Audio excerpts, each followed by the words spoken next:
Bank account freeze করে দেওয়া হয়েছে। চিন্ময় কৃষ্ণ দাস সোমবারের আগে তিনি মানে জেলেই থাকতে হবে, মানে কি বলবেন এই পরিস্থিতিতে? ললেস বোম করে নিচ্ছেন আমরা। এটা অত্যন্ত অন্যায় হচ্ছে বাংলাদেশে। বাংলাদেশ সরকার এই নিয়ে বিশেষ কিছু করছে বলে মনে হচ্ছে না, প্রথম। দ্বিতীয় হচ্ছে, এই যে ইউনূস, ইনি নোবেল শান্তি পুরস্কারের জন্য একটা নোবেল শান্তি পুরস্কার পেয়েছিলেন। আমার মনে হয় এই ইউনূস যেভাবে বাংলাদেশকে গত প্রায় 90 দিন ধরে চালাচ্ছেন, একটা সম্পূর্ণ বেআইনি সরকার চলছে। কারণ তাদের প্রধানমন্ত্রী পদত্যাগ করেননি এখনও, সে তিনি যেখানেই থাকুন। এবং যেভাবে তার ওই একটা অস্থায়ী সরকার মতো তিনি গঠন করেছেন, তার হেড হয়েছেন, তাতে যেভাবে অন্য ধর্মের ওপর, বিশেষত হিন্দু ধর্মের ওপর যে আক্রমণ চলছে, তাতে আমি মনে করি নোবেল কমিটির এই মুহূর্তে তার নোবেল পুরস্কার ফিরিয়ে নেওয়া উচিত।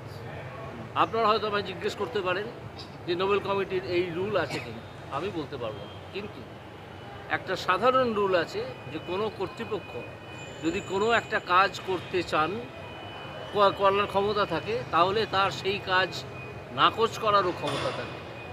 সেই প্রিন্সিপালের ওপর ভিত্তি করে আমি দাবি করছি নোবেল কমিটি এই মুহূর্তে ইউনেসের নোবেল পুরস্কার ফেরত নিয়ে নিক। ক্রমশ ব্যাপারটা বোঝা যাবে। আন্তর্জাতিক পরিস্থিতি সবাই নজর রাখছেন, সব দেশ, এবং এই অসভ্যতা চলতে পারে না, প্রথম। দ্বিতীয় হচ্ছে, যাকে অ্যারেস্ট করা হলো প্রথম দিন,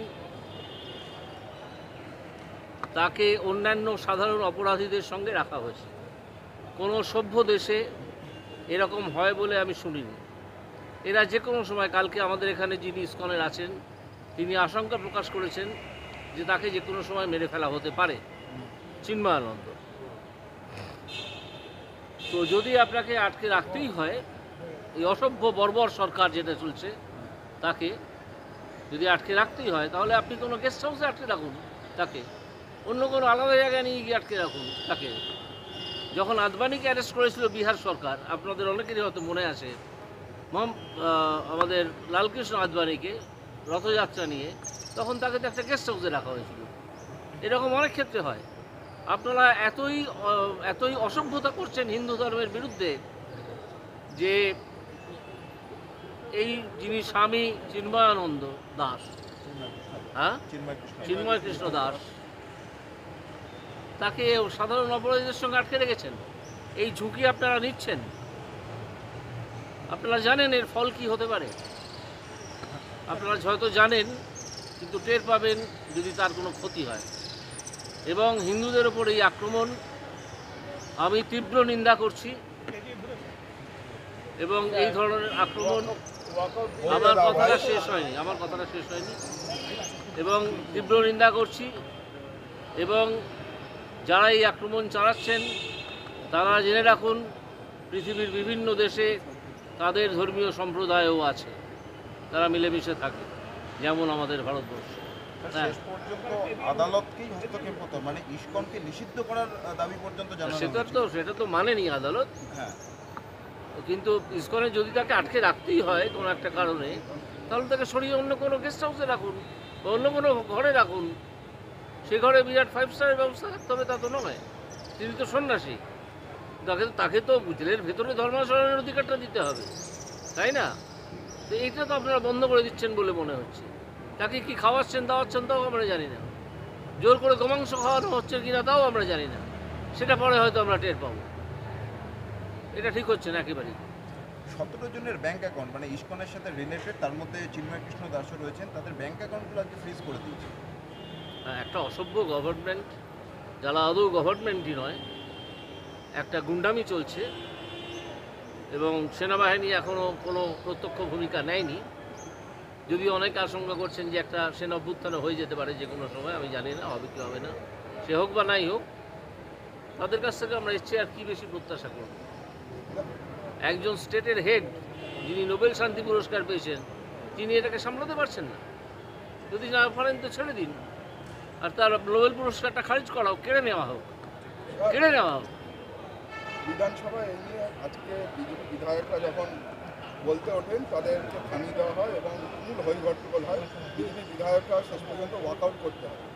হ্যাঁ, তো তাদেরকে থামিয়ে দেওয়া হবে। তো মমতা গভর্নমেন্ট কী করে আপনারা দেখতে পাচ্ছেন না? মমতা গভর্নমেন্ট কী করে? মমতা সরকার সম্পূর্ণ অ্যাপিসমেন্ট পলিসিতে চলে।